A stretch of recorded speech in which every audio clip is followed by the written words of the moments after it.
Hello ಮಕ್ಕಳೇ,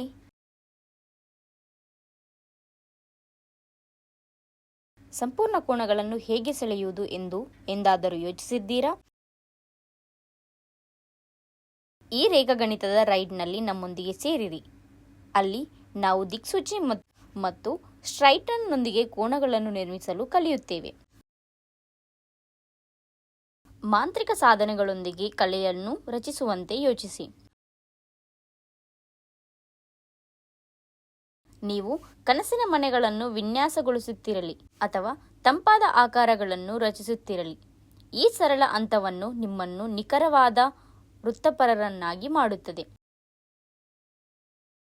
ರೇಖಾಗಣಿತವನ್ನು ವಿನೋದ ಮತ್ತು ಪ್ರಾಯೋಗಿಕವಾಗಿ ಮಾಡೋಣ. ಕೋನಗಳ ರಹಸ್ಯಗಳನ್ನು ಅನ್ಲಾಕ್ ಮಾಡಲು ಸಿದ್ಧರಾಗಿ. ಕಲಿಕೆಯ ಫಲಿತಾಂಶಗಳು. ಈ ಪಾಠದ ಕೊನೆಯಲ್ಲಿ ನೀವು ಹೀಗೆ ಮಾಡಬಹುದು. ಕೋನಗಳ ನಡುವಿನ ಸಂಬಂಧವನ್ನು ಅರ್ಥ ಮಾಡಿಕೊಳ್ಳಿ. ಉದಾಹರಣೆಗೆ, ವಿಭಜಿಸುವುದು ಮತ್ತು ಸಂಯೋಜಿಸುವುದು. ನೀಡಿರುವ ಅಳತೆಯ ಅರ್ಧದಷ್ಟು ಕೋನಗಳನ್ನು ರಚಿಸಲು ಕೋನಗಳನ್ನು ವಿಭಜಿಸಲು ಕಲಿಯುವಿರಿ. ನಿಖರವಾಗಿ 30 ಡಿಗ್ರಿ, 60 ಡಿಗ್ರಿ, 90 ಡಿಗ್ರಿ ಮತ್ತು 120 ಡಿಗ್ರಿ ಅಳತೆಯ ಕೋನಗಳನ್ನು ರಚಿಸುವಲ್ಲಿ ಕೌಶಲ್ಯಗಳನ್ನು ಅಭಿವೃದ್ಧಿಪಡಿಸಿ. ನಿರ್ಮಾಣಗಳಿಗೆ ಕಮಾನುಗಳು ಮತ್ತು ನೇರ ಅಂಚುಗಳನ್ನು ಸೆಳೆಯಲು ದಿಕ್ಸೂಚಿಯನ್ನು ಬಳಸುವುದರಲ್ಲಿ ಪ್ರಾವೀಣ್ಯತೆಯನ್ನು ಪಡೆದುಕೊಳ್ಳಿ.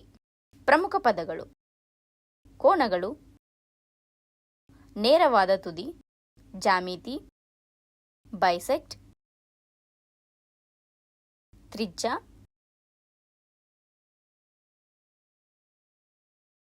ಆರ್ಕ್, ಸಾಲು, ಸತತ ಕೋನಗಳು.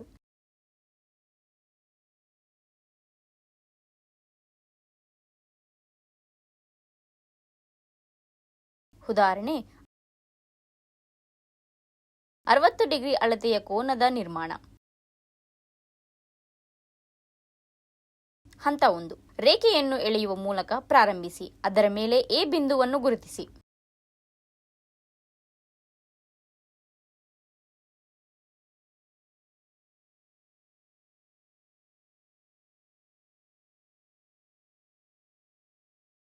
ಹಂತ 2. ಎ ಅನ್ನು ಕೇಂದ್ರವಾಗಿಟ್ಟುಕೊಂಡು ಬಿ ಬಿಂದುವಿನಲ್ಲಿ ಭೇಟಿಯಾಗುವ ರೇಖೆಯನ್ನು ಛೇದಿಸುವ ಅನುಕೂಲಕರ ತ್ರಿಜ್ಯದ ಚಾಪವನ್ನು ಸೆಳೆಯಲು ದಿಕ್ಸೂಚಿ ಬಳಸಿ.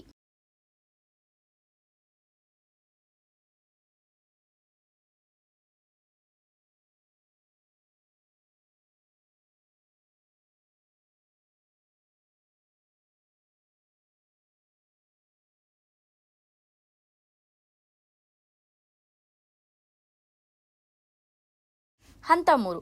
ಅದೇ ತ್ರಿಜ್ಯವನ್ನು ನಿರ್ವಹಿಸಿ ಮತ್ತೊಂದು ಆರ್ಕ್ ಅನ್ನು ಸೆಳೆಯಲು ಬಿಂದುವನ್ನು ಕೇಂದ್ರವಾಗಿ ಬಳಸಿ.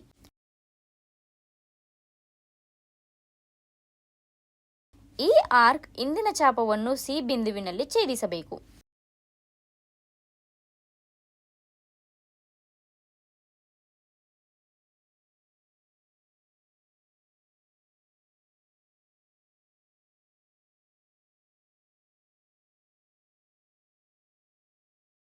ಹಂತ 4. ಈಗ ಎ ಬಿಂದುವಿನಿಂದ ಸಿ ಬಿಂದುವಿಗೆ ನೇರ ರೇಖೆಯನ್ನು ಎಳೆಯಿರಿ. ಕೋನ ಆಂಗಿಲ್ BAC 60 ಡಿಗ್ರಿ ಅಳತೆಯೊಂದಿಗೆ ಅಗತ್ಯವಿರುವ ಕೋನವಾಗಿದೆ.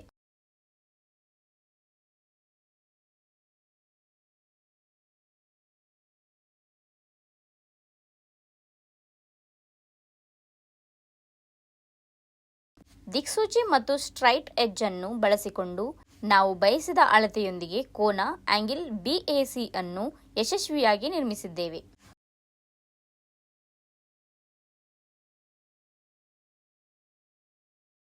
ಉದಾಹರಣೆ 2.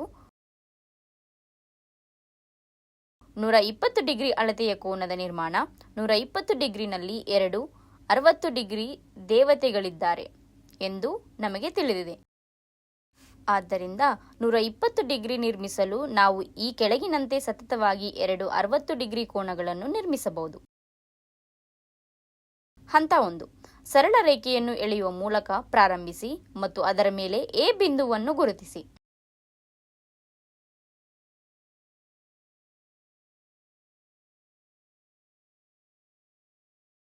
ಹಂತ 2. ಎ ಅನ್ನು ಕೇಂದ್ರವಾಗಿ ಬಳಸಿ ಬಿ ಬಿಂದುವಿನಲ್ಲಿ ರೇಖೆಯನ್ನು ಛೇದಿಸುವ ಅನುಕೂಲಕರ ತ್ರಿಜ್ಯದ ಆರ್ಕ್ ಅನ್ನು ಎಳೆಯಿರಿ.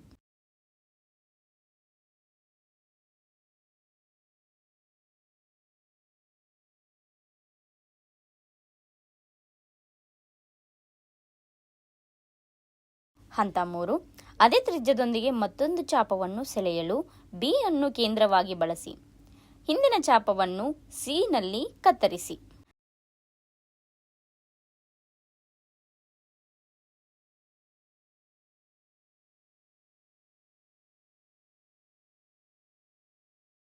ಹಂತ 4.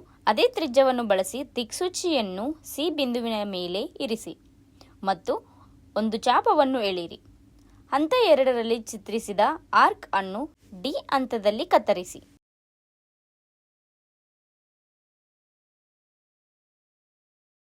ಹಂತ 5. ಎ ಮತ್ತು ಡಿ ಅಂಕಗಳನ್ನು ನೇರ ರೇಖೆಯೊಂದಿಗೆ ಸೇರಿಸಿ. ಆಂಗಲ್ BAD ಅಗತ್ಯವಿರುವ ಕೋನವಾಗಿದೆ ಮತ್ತು ಇದು 120 ಡಿಗ್ರಿ ಅಳತೆ ಮಾಡುತ್ತದೆ. ಈಗ ನೀವು 120 ಡಿಗ್ರಿ ಅಳತೆಯೊಂದಿಗೆ ಆಂಗಲ್ BAD ಅನ್ನು ಯಶಸ್ವಿಯಾಗಿ ನಿರ್ಮಿಸಿದ್ದೀರಿ.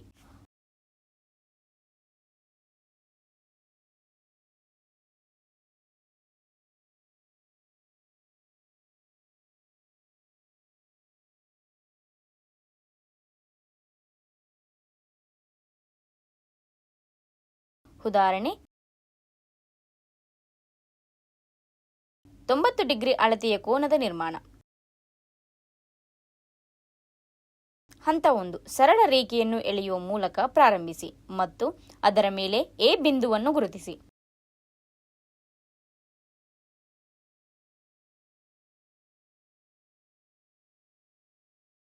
ಹಂತ 2. ಎ ಅನ್ನು ಕೇಂದ್ರವಾಗಿ ಬಳಸಿ ಬಿ ಬಿಂದುವಿನಲ್ಲಿ ರೇಖೆಯನ್ನು ಛೇದಿಸುವ ಅನುಕೂಲಕರ ತ್ರಿಜ್ಯದ ಆರ್ಕ್ ಅನ್ನು ಎಳೆಯಿರಿ.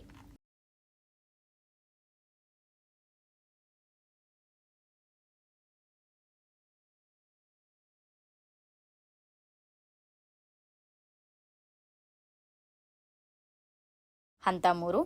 ಅದೇ ತ್ರಿಜ್ಯದೊಂದಿಗೆ ಮತ್ತೊಂದು ಆರ್ಕ್ ಅನ್ನು ಸೆಳೆಯಲು ಬಿ ಅನ್ನು ಕೇಂದ್ರವಾಗಿ ಬಳಸಿ ಇಂದಿನ ಆರ್ಕ್ ಅನ್ನು ಸಿ ಬಿಂದುವಿನಲ್ಲಿ ಕತ್ತರಿಸಿ.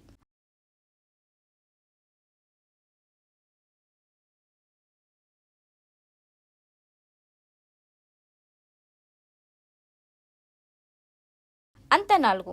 ಅದೇ ತ್ರಿಜ್ಯವನ್ನು ಬಳಸಿ ದಿಕ್ಸೂಚಿಯನ್ನು ಸಿ ಬಿಂದುವಿನ ಮೇಲೆ ಇರಿಸಿ ಮತ್ತು ಆರ್ಕ್ ಅನ್ನು ಎಳೆಯಿರಿ. ಹಂತ 2ರಲ್ಲಿ ಚಿತ್ರಿಸಿದ ಆರ್ಕ್ ಅನ್ನು ಡಿ ಹಂತದಲ್ಲಿ ಕತ್ತರಿಸಿ.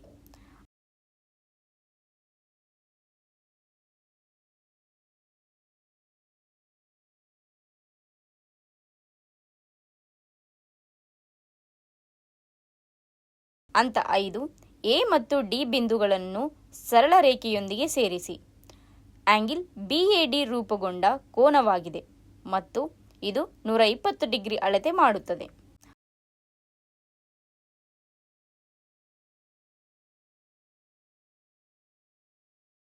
ಹಂತ 6. ಸಿ ಅನ್ನು ಕೇಂದ್ರವಾಗಿಟ್ಟುಕೊಂಡು ಆಂಗಲ್ CAD ನ ಒಳಭಾಗದಲ್ಲಿ ಅನುಕೂಲಕರ ತ್ರಿಜ್ಯದ ಆರ್ಕ್ ಅನ್ನು ಎಳೆಯಿರಿ.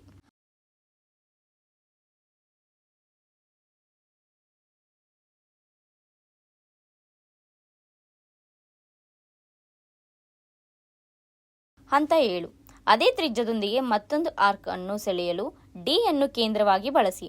ಹಂತ 3ರಲ್ಲಿ ಚಿತ್ರಿಸಿದ ಆರ್ಕ್ ಅನ್ನು ಈ ಹಂತದಲ್ಲಿ ಕತ್ತರಿಸಿ.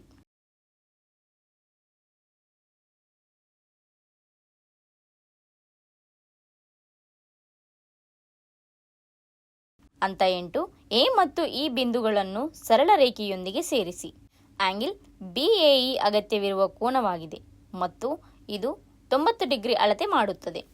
ಈಗ ನೀವು 120 ಡಿಗ್ರಿ ಅಳತೆಯೊಂದಿಗೆ ಆಂಗಲ್ BAD ಮತ್ತು 90 ಡಿಗ್ರಿ ಅಳತೆಯೊಂದಿಗೆ ಆಂಗಲ್ BAE ಅನ್ನು ಯಶಸ್ವಿಯಾಗಿ ನಿರ್ಮಿಸಿದ್ದೀರಿ.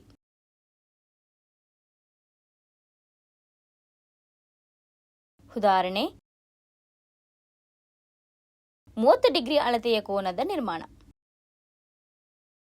30 ಡಿಗ್ರಿ 60 ಡಿಗ್ರಿನ ಅರ್ಧ ಭಾಗವಾಗಿರುವುದರಿಂದ 60 ಡಿಗ್ರಿ ಕೋನವನ್ನು ವಿಭಜಿಸುವ ಮೂಲಕ ನಾವು 30 ಡಿಗ್ರಿಯನ್ನು ನಿರ್ಮಿಸಬಹುದು. ಹಂತ 1. ಸರಳ ರೇಖೆಯನ್ನು ಎಳೆಯಿರಿ ಮತ್ತು ಅದರ ಮೇಲೆ ಎ ಬಿಂದುವನ್ನು ಗುರುತಿಸಿ.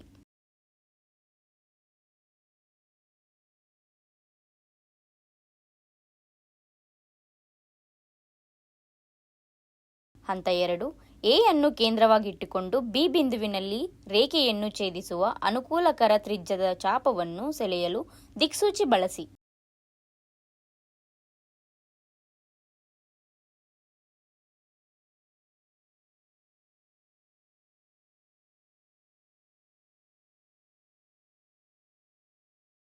ಹಂತ 3.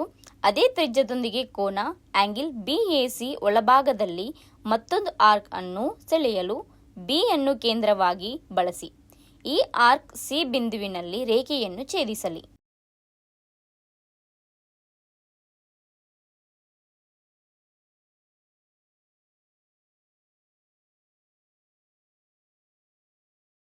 ಹಂತ 4.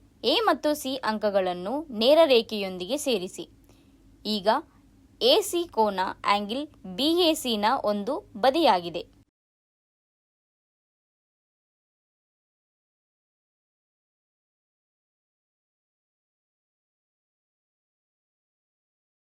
ಹಂತ 5. ಸಿ ಅನ್ನು ಕೇಂದ್ರವಾಗಿಟ್ಟುಕೊಂಡು ಆಂಗಿಲ್ BAC ಒಳಭಾಗದಲ್ಲಿ ಅನುಕೂಲಕರ ತ್ರಿಜ್ಯದ ಚಾಪವನ್ನು ಸೆಳೆಯಲು ದಿಕ್ಸೂಚಿ ಬಳಸಿ.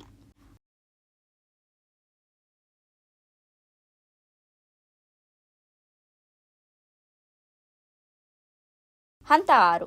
ಅದೇ ತ್ರಿಜ್ಯದೊಂದಿಗೆ ಮತ್ತೊಂದು ಆರ್ಕ್ ಅನ್ನು ಸೆಳೆಯಲು ಬಿ ಅನ್ನು ಕೇಂದ್ರವಾಗಿ ಬಳಸಿ. ಇಂದಿನ ಚಾಪವನ್ನು ಡಿ ಬಿಂದುವಿನಲ್ಲಿ ಕತ್ತರಿಸಿ.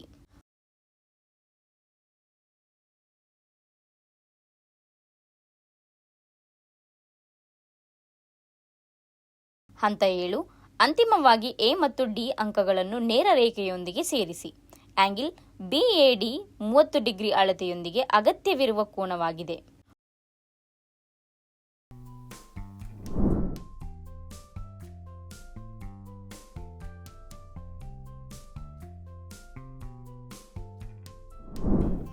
Thanks for watching.